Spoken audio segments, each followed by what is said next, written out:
وَإِنَّهُ لِحُبِّ الْخَيْرِ لَشَدِيدٌ انسان کی ایک کمزوری کو بیان کیا کہ یہ دولت کی محبت میں بڑا سخت ہے. یہ چاہے اسے اور کچھ کرنا نہ آتا ہو، پیسے گننے سے بڑے آتے ہیں، اور دولت کی محبت میں یہ بڑا سیانہ ہے، اور یہ بہت زیادہ حریص ہے دولت کی محبت میں. صبح سے لے کر شام تک اس کی تگ و تاز، اس کی جد و جہد بس دولت کے لیے ہے. تو یہ دعا بھی مانگنے لگے تو دولت کی دعا آ جائے تو بڑی خشوع و خضوع سے مانگتا ہے. تو یہ بہت زیادہ شدید محبت کرنے والا ہے دولت سے، اور اس کا اوڑھنا بچھونا ہی دولت بن گیا ہے. صبح سے لے کر شام تک بس اس کا وظیفہ حیات ہی ہے. حالانکہ یہ اللہ نے ذمہ لیا ہے، وَمَا مِن دَابَّةٍ فِي الْأَرْضِ إِلَّا عَلَى اللَّهِ رِزْقُهَا. زمین پر چلنے رینگنے والی کوئی چیز ایسی نہیں ہے جس کا رزق اللہ نے اپنے ذمہ کرم پہ نہ لیا ہو. وہ تو جانوروں کو بھی رزق دیتا ہے. شکم مادر میں جب بچہ ہوتا ہے 120 دن کا، تو فرشتہ آ کے اس کی عمر بھی لکھ جاتا ہے، اس کا رزق بھی لکھ جاتا ہے، اس کا شقی و سعید ہونا بھی لکھ جاتا ہے. لیکن اس نے اس قدر پریشانی لی ہے، جو رب کا ذمہ ہے. اس کا اتنا کام تھا کہ کام پہ جاتا، مزدوری کرتا، محنت کرتا، کاروبار کرتا، بس باقی معاملات اللہ کے سپرد کرتا، درود پڑھتا اور کام کرتا بس. لیکن اس نے ساری ذمہ داریاں اپنے اوپر لے لی ہیں، اور جو اس کا ذمہ تھا اس کو چھوڑ دیا، اور یہ سمجھتا ہے کہ میں بڑی بھرپور زندگی گزار رہا ہوں. زندگی کی مقصدیت سے اس حب دولت نے اس کو دور کر دیا ہے. حب دولت نے اس کو ہٹا دیا کہ اس کے آنے کا مقصد کیا تھا، یہ دنیا میں آیا کس لیے ہے. من کان فی ہذہ اعمی فہو فی الآخرۃ اعمی واضل سبیلا. جو اس دنیا میں اندھا رہا، کل قیامت کے دن بھی نابینا اٹھایا جائے گا.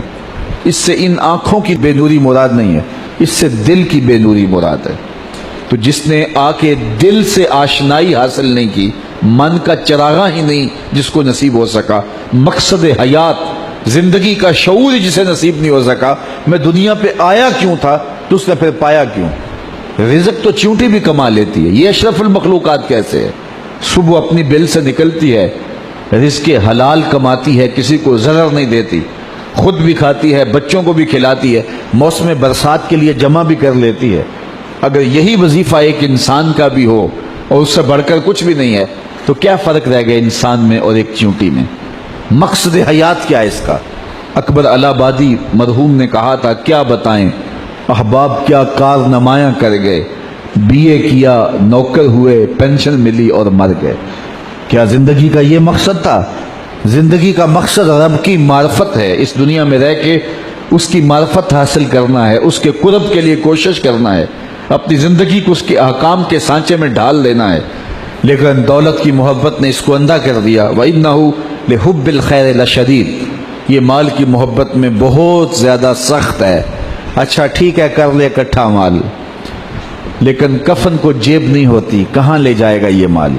ساری دنیا پہ حکومت کرنے والا سکندر ذوالقرنین جب مرنے لگا تو اس نے وصیت کی کہ میرے ہاتھ کفن سے باہر رکھنا، لوگوں کو پتہ چل جائے کہ خالی ہاتھ جا رہا ہوں.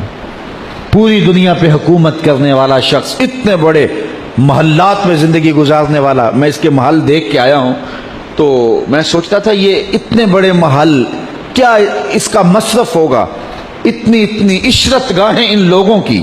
لیکن آج کھنڈر پڑے ہیں اور ماضی کی کہانی سنا رہے ہیں، اور نمرود کے پائے تخت بابل کے اندر جو ہے وہ اس کے کھنڈرات، اس کی کہانی سنا رہے ہیں، اور اطالوی شہزادوں کی عشرت گاہیں ان کی کہانی سنا رہے ہیں. دنیا کے اوپر فرائین مصر کے محلات، ان کی جو ہے وہ درد کی کہانی سنا رہے ہیں. آج ان کا نشان بھی باقی نہیں ہے، کہاں گئے.